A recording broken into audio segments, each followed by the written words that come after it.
and welcome to the Often Partisan Video Podcast. Today I'm going to be talking about the accounts that were released by Birmingham International Holdings on Friday, trying to explain what they're about and what it means to the club.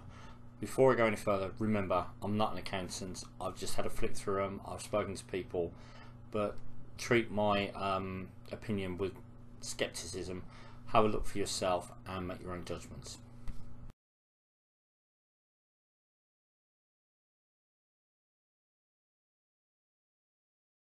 So the accounts, I can see your eyes glazing over right now, and to be honest, I don't blame you.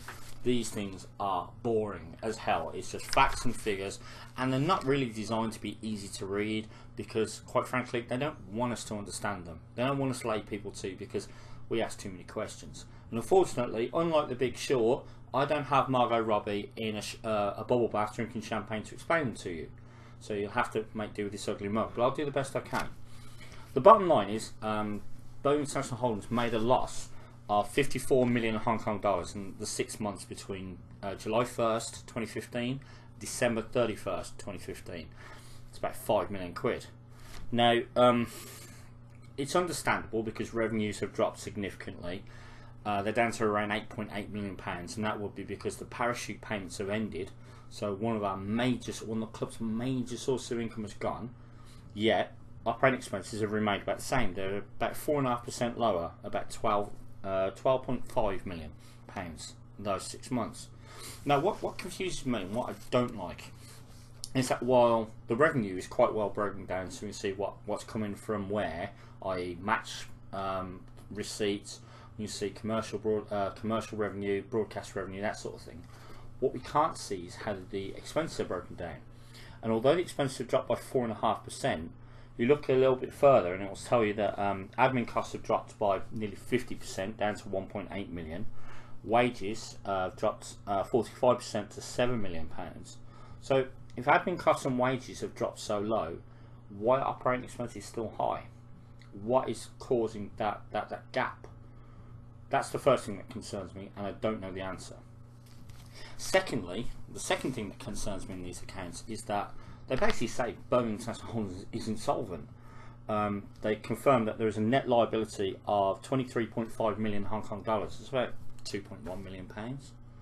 Now, what that means is that the amount of debts is greater than the amount of assets. That's the technical term. That's what insolvency is.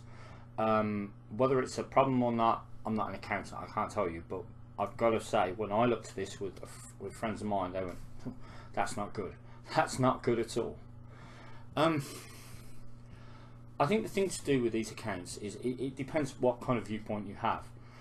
Borrowings are massively up. Birmingham International Holdings borrowed 10 million pounds in those 6 month period, and I can see people already going, "Oh, why have they borrowed 10 million from Trillion Trophy Asia?" Because that's where the money's come from. Why have they borrowed so much money? In December 2015, Birmingham City PLC, who are the parent company of the football club and are one rung below Birmingham International Holdings, they published their accounts, and in those accounts they made it clear that for this season Birmingham City required 7.2 million from Birmingham International Holdings to keep going, and a further 3.9 million for the period July to November 2016. So we need to be propped up by the club needs to be propped up by Trillion Trophy Asia to keep it going. Now, this is no different to most clubs in the Championship. Most clubs in football, to be honest with you, have a benefactor who puts money in the hope of getting some out at the end of the day, or just because they like burning money for whatever reason. So if you look at it from that sort of point of view, as well, we're buying players, we're offering contracts. The clubs seems to be run okay. People aren't jumping off buildings. There's no one screaming about debt. What's to worry about? However, if you're a pessimist or a realist, as they'd probably like to be called, you've got to worry about owing 10 million quid to someone who does not own a share in the company, to someone that we barely know. We only know it's Paul Soon Cho Hung because of documents supplied to the company's house. We don't know anything about him. We don't know anything about his motivation, and yet the club owes him 10 million pounds. It would appear, and it's secured on the only thing that we own, St Andrews. That's a little bit frightening.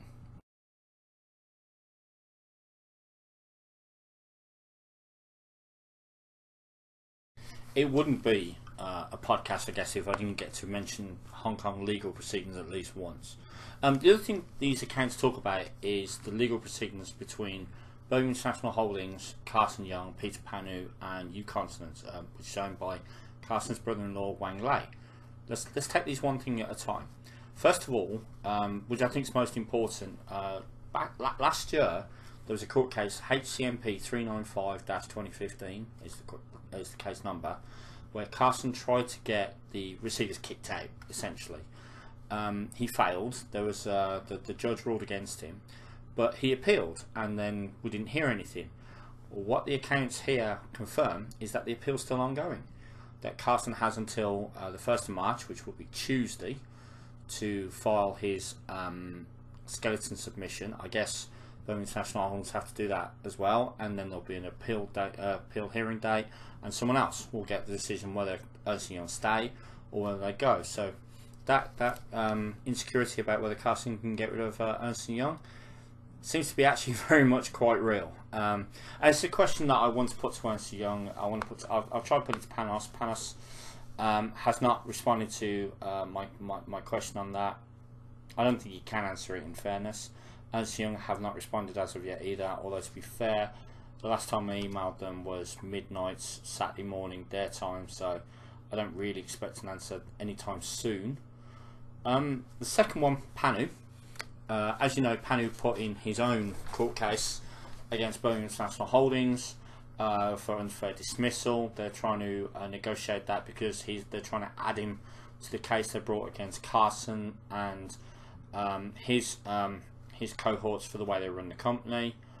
That's still ongoing. Carson's, I believe Panu's back in court on the 13th of April.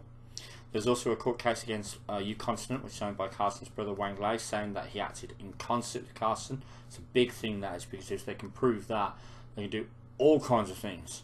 At the moment, though, that's going nowhere because Ucontinent is a company owned in the British Virgin Islands, which means it has to be filed extraterritorially, which, as you can imagine, is not easy. Apparently, they're negotiating too.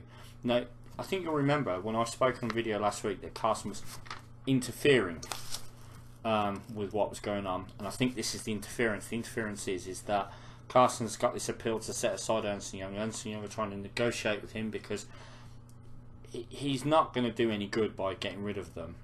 It could be that his appeal against his conviction fails, and that whole thing is done and dusted. So I think Ernst & Young are either trying to delay him, or they're trying to get to a position where, you know, they can say, look mate, you're still in prison and you're not going anywhere. Now's the time to you know, to take it. I don't know. I honestly don't know. But the fact that the appeal's still ongoing scares me a tiny bit. So there you go. I hate being a doommonger. I hate trying to make people scared because I don't want to. I want to believe that everything at the club is rosy. I want to believe that we're on a path back to the promised land of the Premier League. But I have to be a realist as well. I have to look at things like this and think, well, you know, it's up to you. The accounts are at a web address. They're freely available online.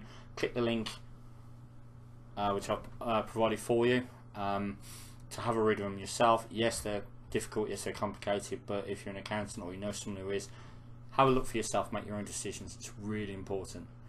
If you've got any questions, please email me, almajira@afternoonpartisan.co.uk. You can follow me on Twitter. My Twitter handle is @afternoon_partisan. My Facebook page is /afternoonpartisan, all one word. That's it for now. Let's hope for a win against Hull after a disappointing defeat to QPR. Take care. Keep right on.